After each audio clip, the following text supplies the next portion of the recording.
Brexit is done, MPs seal UK's historic fate as Boris bill passes by huge 448 majority. Boris Johnson's historic Brexit trade deal has been overwhelmingly supported by MPs in the Commons, with a majority of 448. MPs returned from their Christmas holidays for an emergency debate today to vote on the EU trade agreement ahead of the UK's departure from the transition period tomorrow night. After 5 hours of debate, MPs voted by 521 to 73 to approve the trade deal.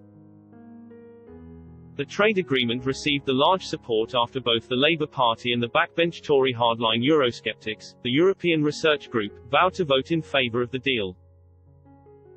The bill will now move to the House of Lords to be debated by peers before a vote tonight.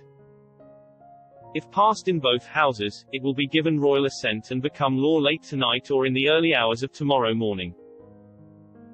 Labour leader Sir Keir Starmer ordered his MPs to support the deal in today's Commons vote despite describing it as thin and with many flaws.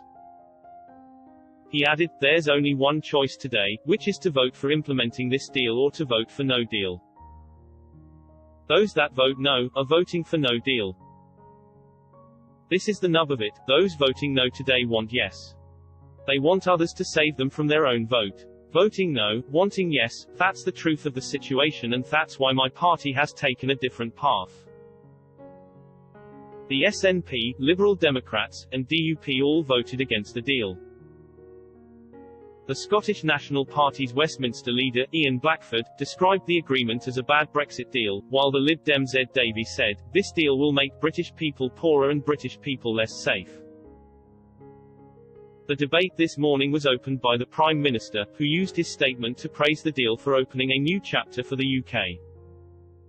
He said, "At the heart of this bill is one of the biggest free trade agreements in the world, a comprehensive Canada-style deal, worth over £660 billion, which, if anything, should allow our companies to do even more business with our European friends, safeguarding millions of jobs and livelihoods in our UK and across the continent.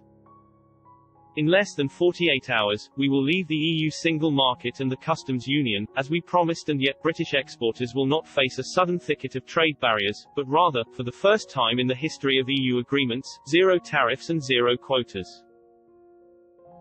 He described the trade deal as a historic resolution that would open a new chapter in our national story. Praising the negotiators for the speed at which they agreed the pact, he added, "I hope the House will join me in commending my noble friend Lord Frost and every member of his team for their skill, their mastery and their perseverance in translating our vision into a practical agreement."